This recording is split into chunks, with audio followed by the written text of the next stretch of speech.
of the OPEC Plus alliance are set to meet virtually later today to discuss the size of crude output. There are 8 members in the OPEC Plus group, including Russia, Saudi Arabia, Iraq and the UAE. The two biggest oil producers, Saudi Arabia and Russia, have been at odds over the size of output increases but have always found a compromise. Now, in this particular meeting, Russia is expected to oppose any sizable increase in quotas. Russia would prefer the group to raise output by 137,000 barrels per day from November. Under the current sanctions, it would be difficult for Russia to increase production drastically. However, Saudi Arabia may prefer doubling or even tripling production, as it possesses the capability to ramp up output very quickly.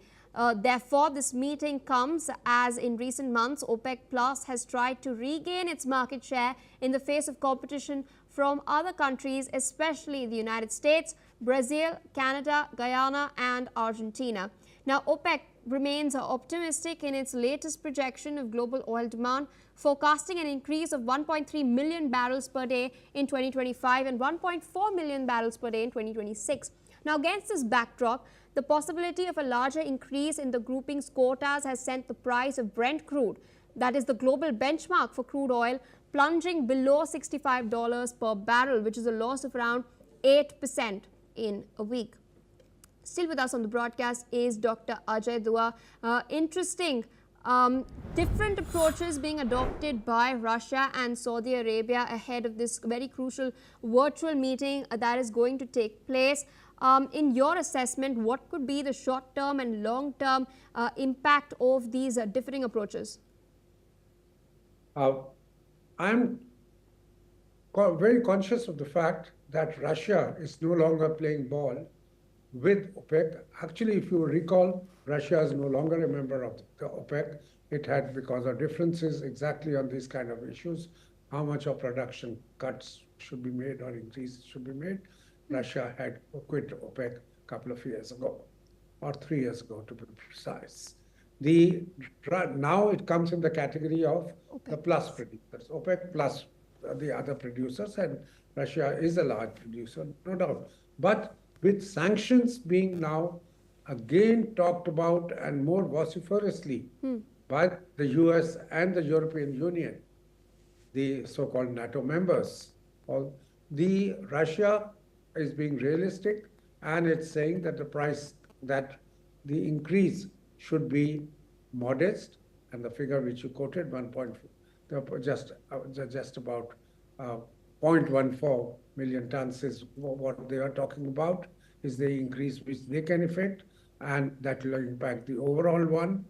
Whereas the under pressure, and there is exactly no other reason that the other members of OPEC, and as you know, the biggest producer and the most influential one there is Saudi Arabia.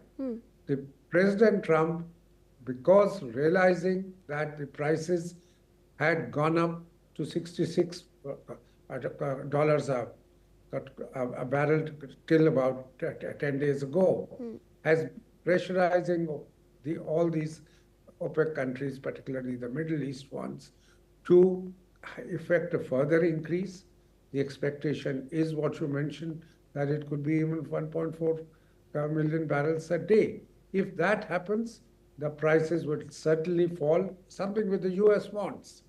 That it is already, because of the tariffs, facing a difficulty in inflation in the US, and the US is still sticking to its stand. It's a very large producer of oil, as we all know, but it is also the biggest, after China, it's the second biggest importer. It's trying to preserve its crude oil for future, and it has certainly problems of environmental clearances, both for its oil extraction as well as transmission of that oil, gas pipelines, etc. That's a genuine problem. But consciously also, they want to reserve it for the future or for a rainy day. So with their being so dependent upon the imports, they would like to ensure that the prices which at the pump, which get paid by the US customer, those are brought down, and there is some relief as a result of a self-inflicted wound of the US by increasing the tariffs so drastically. Indeed, So sorry, please go ahead. Indeed, I wanted to ask a quick follow-up regarding this price drop that has taken place. The index is now below $65 per barrel. How is this to impact the OPEC Plus nations? How will they react to this? Will we see them formulating any sort of strategy in the upcoming meeting? Well, it's possible. Last Thursday there was an informal meeting. That's where the figures came out that we want to go up to 1.4 billion, 1.4 million barrels a day increase, etc. Today they are meeting again. The very fact that they met itself had brought down the prices to below 65 from 66 plus what was prevailing. So today I think realizing that the US, yes, does need it, that US, they need, 4 members of the OPEC definitely want to go by, they do not want to annoy President Trump because of other matters, including strategic. I think that they are going to come with a little less cut than what they had thought of they might do earlier. And they will say that we are going to, we will revisit these cuts so that the price doesn't come down too much. That it remains between 62 to, or say 63, $64 a barrel, because they also want to make money. And OPEC is one of the largest, it is the largest cartel in the world.